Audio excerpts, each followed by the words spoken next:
Good afternoon again, everybody, and welcome to Manny Diaz's press conference. In this press conference, we'll do the raise hand feature. We will go straight to questions, and we will start with Mark Brennan and then Joe Giuliano. Hey, Manny, welcome to State College. Thank you. Hey, appreciate your time today. The other day on the signing day show, you had mentioned that your defensive philosophy was in line with James Franklin, and then you were like-minded in other ways. I wonder if you could expand on those things a little bit. Thanks. Yeah, because I think this is about the Penn State defense. I think it's bigger than any one person. I think there's been really going back to Coach Franklin's days at Vanderbilt. I mean, I think he's established a style of play on defense. It's been very aggressive. It's presented as very multiple to the offense. Trying to create negative plays while at the same time trying to limit explosive plays allowed. Those are all things that are in my background. But I think more than anything, I think it still comes down to the toughness, the physicality, the work ethic, the trust. To me, all those sort of pillars that you need to have to play great defense. That no matter how the roster turns over, no matter how coaches turn over, that there's just a style that carries forward. So I think when he and I started speaking about, who we were and what we wanted to be, I think we were all, sort of speaking the same language. Joe Giuliano and then Greg Pickle. Hello, Manny. I work for the Philadelphia Inquirer, and I know this might seem like old news to you, but my questions are, why did the Temple job interest you, and why did you leave? Hey, Joe. I think the Temple job interests me the same way it interests a lot of people. I think it's an outstanding job. It's a place where you can win. It's a place where you can recruit great players, and there had been a track record of that going in there, and I was very excited about that opportunity. Head coaching jobs are really, really hard to get, and I was very grateful to the administration there at that time, Pat Kraft, and to the members of the board that picked me to be their head coach. But as I mentioned, head coaching jobs are really, really hard to get, and when the unforeseen events occurred on a few weeks later, with Mark Richt retiring, and had the opportunity to be the head coach of my hometown team. That was the one-off opportunity that I just couldn't say no to. We tried to do it the right way. I mean, I think from the time that I heard the news that Mark had retired, I think that was around 11:30 in the morning. I think by the time the sun went down that night, I think I was the head coach at Miami, and we were very transparent with the people at Temple along the way to let them know what happened. So. It's just a very, very, if you follow college football and the coaching profession in general, I think there's a very, very unique set of events. I don't know if it could ever happen again in that same sequence. And it just happened to involve me in the middle of all that. Greg Pickle, Blue White Illustrated, and then we'll go to Audrey Snyder.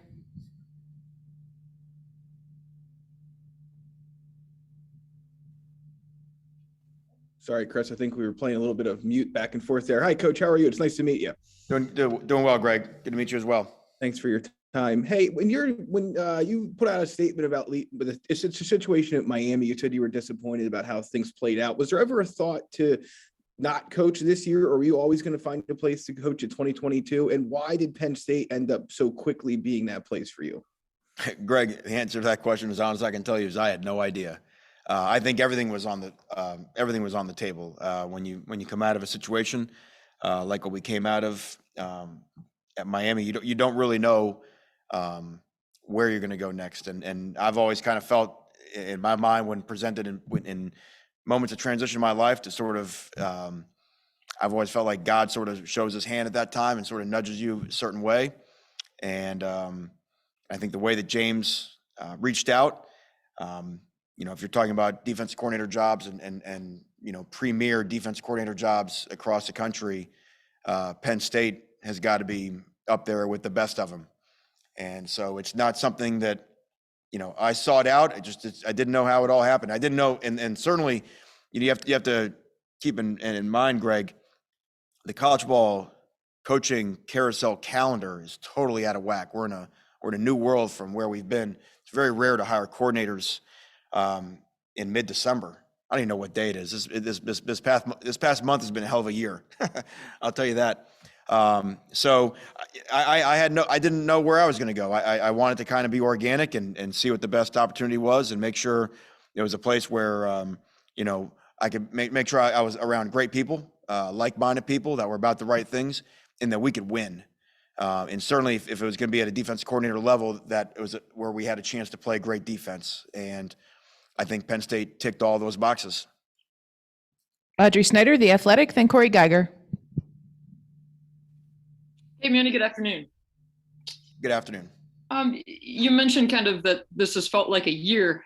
Can you kind of take us through the last 10 days for you? What was the most challenging part just for you professionally and personally? And at what point did James reach out to you?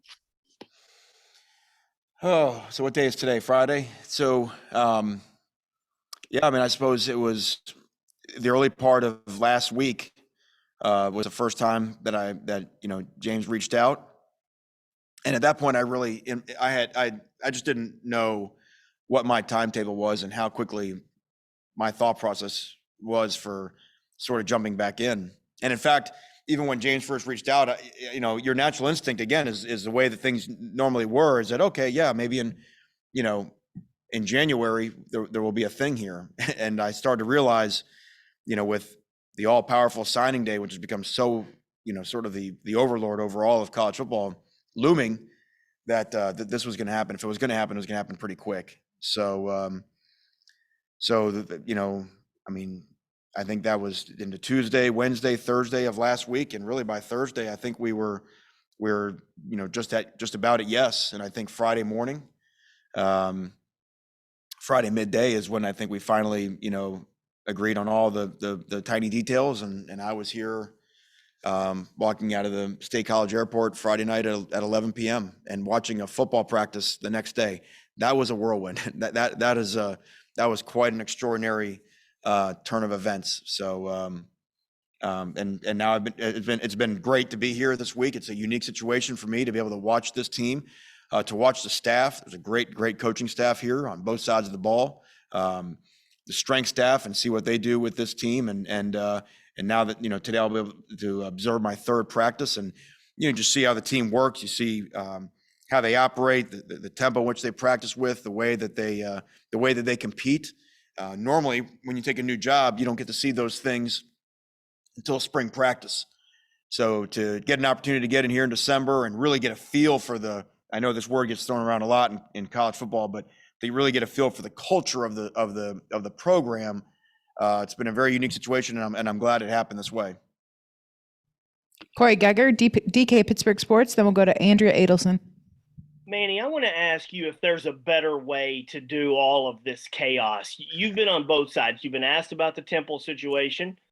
Then you were at Miami and things that happened over the last 10 days for you there. You also called signing day the overlord of college football. There just seems to be a lot of insanity for this week or two period. Is there a better way for college football to do this?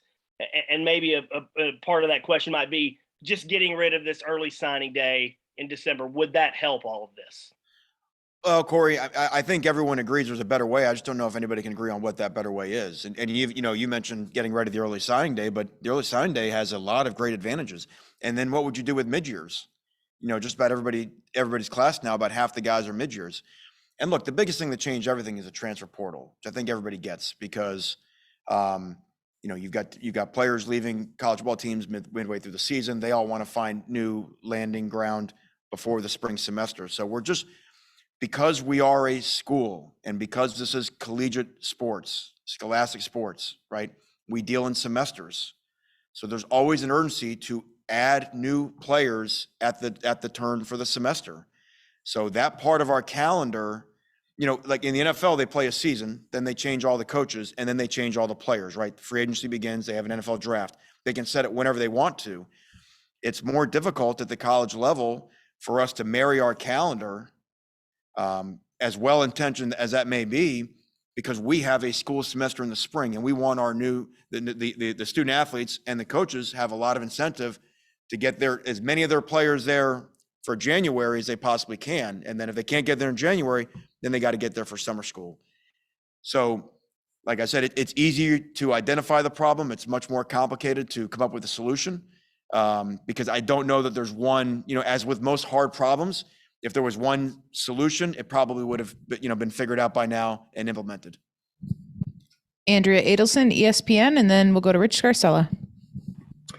Hey, Manny, now that I guess a week has passed, how do you kind of square the way Miami handled the whole situation with you and the coaching search? And then the second part of that is, how do you view your path now in terms of potentially being a head coach again? Andrea, I think I kind of spoke my piece on that in my statement. I'd rather remember my time at Miami for the positives. I think we did things the right way.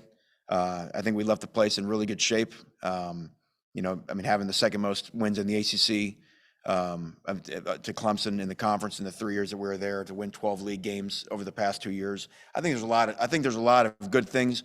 There's obviously losses that ultimately were costly, which I'm responsible for, and I get it. But the relationships, the way we treated the players, the way we had our staff together, those are the real positives. In terms of being a head coach going forward, that's the last thing on my mind right now. I know we did it the right way. You can do things the right way, and because we play a game, where there's only one or two outcomes. You got to win or lose, and there's accountability for that. So I get that. If God willing that ever happens again, there's a lot of positives that I can take out of my first experience to the next time. But for right now, what I really want to do is I really want to serve James Franklin. And if anything now, not just, you're always improving and evolving as defensive coordinator, but now to be able to serve a head coach, with some of the experience I have and now understanding all the things that he goes through on any given day, you don't get it until you're really, in that office. And there's some things about it that I'll miss. There's some things about it that I certainly won't miss. What I'm really excited about is coaching defensive football at Penn State University. That's fun to say out loud. And that's really where all my focus is at right now. Rich Scarcella, Reading Eagle, and then John Sauber. Hi, Manny. How are you today? Doing well. How are you, Rich? I'm fine, thanks. You mentioned James's time at Vanderbilt. So how far does your relationship go back with him? How closely have you followed his career, and how often have you guys stayed in touch? We would be in the more acquaintance level of football, where you run through guys, you bump each other recruiting or at conventions, things like that. He stood at, when I became a head coach and you go into the AFCA head coaching meetings, you see him and his voice and how he stands up for what's right in college football. The Vanderbilt connection goes more to my relationship with Bob Shoup. Bob and I have been friends from when Bob was at William and Mary, and then James brought him to Vanderbilt because I'd been at Middle Tennessee. I don't think we were in the area exactly at the same time, but philosophically, Bob and I were very closely aligned in the way that we like to be aggressive, attack, pressure defenses, different looks. And then certainly Brent came, Brent took over and like what anybody would do, you sort of put your own advancements and developments on a scheme. So, but what you can see is that in James' time as being head coach, his defensive philosophy, matched by the people who have worked with him, has been to be very aggressive and very multiple. And I think that's why when we spoke about what he envisioned going forward, I think that's why it made sense. But I always think just as if there's no program that everything is about the head coach, there's no defense, it's everything about the defense coordinator. I've sat here for a week and I've watched an unbelievable defensive staff in that room. I can see why they were successful beyond, Brent, who's a big time coach. And then ultimately what it comes down to the players, and that's why you want to coach defense at a school where you can attract top defensive recruits. And I think we did that this past Wednesday, and I think we've got some guys in the locker room that would fit that bill as well. John Sauber, Center Daily Times, then Mike Gross. Hey, Manny, how are you? Well, John, how are you? I'm doing good, thanks. You mentioned that you sort of have a new perspective now that you were a head coach and a defensive coordinator again. What did you learn specifically that will help you as a defensive coordinator? And then is it going to be difficult at all to transition back to not being the guy at the program? It hasn't been so far. I think what you want is you realize there's so much on the head coach's plate. There are so many things that come at you in a 24-hour day.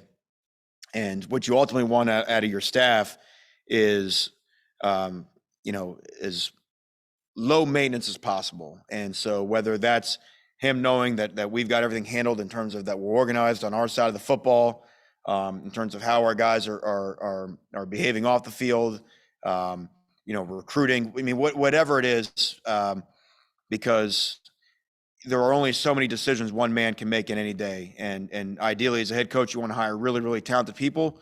No different than a coordinator. You want to work with a really talented staff, so that everybody can sort of, do their part. And if everybody does their part, the wheel just turns so much easier and so much faster. So I think I think that's one of the things that I wanted to bring to him and understand how we can make each other's lives easier. Mike Gross, Lancaster Newspapers, and then Daniel Gallen. Manny, welcome. Good afternoon. Thank you. James, two of James's favorite terms are turnovers and explosive plays as keys to winning. And I'm interested in this idea that being aggressive defensively and maybe disrupting, and then on the other end, not letting the other guys get behind you and giving up explosive plays. How do you manage both of those things from a defensive standpoint? Well, first of all, I agree with James. We had a plan to win at Miami, and 1 and 2 were win the explosives and win turnovers. And there's mounds and mounds of data that support that. I've always felt like those things, yet to your point, I think it feels like the train is pulling in two opposite directions. How can you be aggressive up front and not be more susceptible to big plays on the back end? I don't think that's true. I think in this state, there's been an example historically over 20 years of playing defense, and very often, not always with the same degree of success, but the Pittsburgh Steelers have always prided themselves on the ability to be very aggressive up front and not give up big plays in the back end. So, and those are conversations that, and again, I go back to, Bob Shoop and I having conversations 15 years ago about the same topic. So to me, it's about how you structure your coverages. I mean, look, explosive plays usually happen because, number one, a blown coverage, it's a misassignment, that's something that should be handled from a preparation standpoint, missed tackles, a lack of effort getting the football. Those type of things usually create explosive plays more so than just, just being careless schematically. And that's something that we don't ever want to be. You still want to make offenses earn everything they get on you, which is important. It's always been important. With the way that the game is slanted towards offense right now, it's doubly important. So I get it. I could see where you could feel like those two things are in conflict. I don't feel that they are. We have time for 2 more questions. We'll start with Daniel Gallen from Penn Live, and then we'll finish with Andrew Clay. Hey, Manny, nice to meet you. Hey, Daniel, how are you? Doing well. James Franklin talked a lot about kind of keeping continuity with making this new defensive hire based on the personnel that's on the roster and the personnel that's been recruited to the roster. What do you make of the personnel that's already here? And what do you think you can bring that's a little bit different? Or how do you think you can kind of put your own defensive stamp on this unit? Yeah, I've seen the guys practice twice. And obviously even with the bowl game, as you all are aware, there's some different guys in some different spots, not different spots per se, but, roles changing, which is kind of the new normal now in college football. Look, where it all starts, we're going to be a 4-down attack style front. It's what they've been. It's what we're going to be. We know how big a deal linebacker play is right here and how we fit in with the linebackers and how fast and aggressive we can get those guys to play behind. And then secondary, our ability to mix up playing man zone, show different looks, do those type of things, and be very disruptive in our back end. So all those guys who have been recruited to our program right now, based off of those, basically the same 3 characteristics at all 3 levels of the defense, none of that's going to change, which I think James is very comfortable with. We weren't going to all of a sudden go to a read style front or, play straight odd up front or, things like that. So I think that's what you really want to do is you want to make sure that for the players in the locker room, there's the least amount of disruption. That if I'm an older guy, coming back to my third, fourth, fifth year, that all of a sudden it's not like we're just wiping the whiteboard automatically clean. To the second part of your question, Daniel, I think that's still to be determined. I am observing this week of really finding out who they are and what they were, and you're always going to look for. I mean, I'm sure if Penn State, everywhere you are, you're always looking to improve on yourself week in and week out. So, I'll look at what I've done historically, what fits here. What ultimately the most important thing is what can our players do? What can they execute?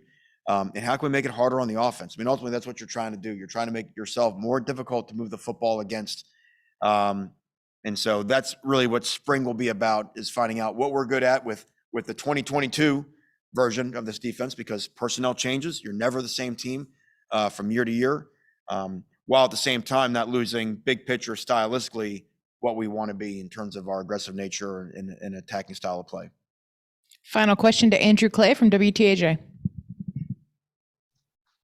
Hey, Coach, as you know, Penn State has a history of being a really good defensive school. Does pressure come along with living up to that heritage?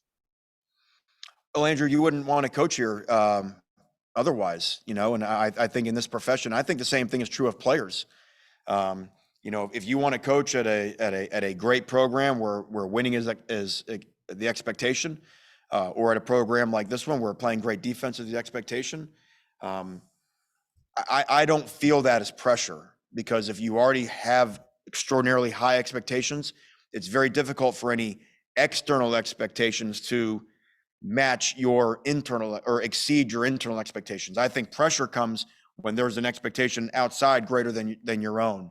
So from a recruiting standpoint, yeah, everybody should want to play at LBU, but man, there's something that comes with that, and so you need to really want it, because if you come here, you have to understand, the great ones that you'll be compared to. And but I think that's what, if you're going to be a high achiever in any line of work, I think it'd be very hard to be a high achiever and view that as a pressure. To me, that's a privilege. That's an opportunity. And that's what makes it so fun to come to work every day.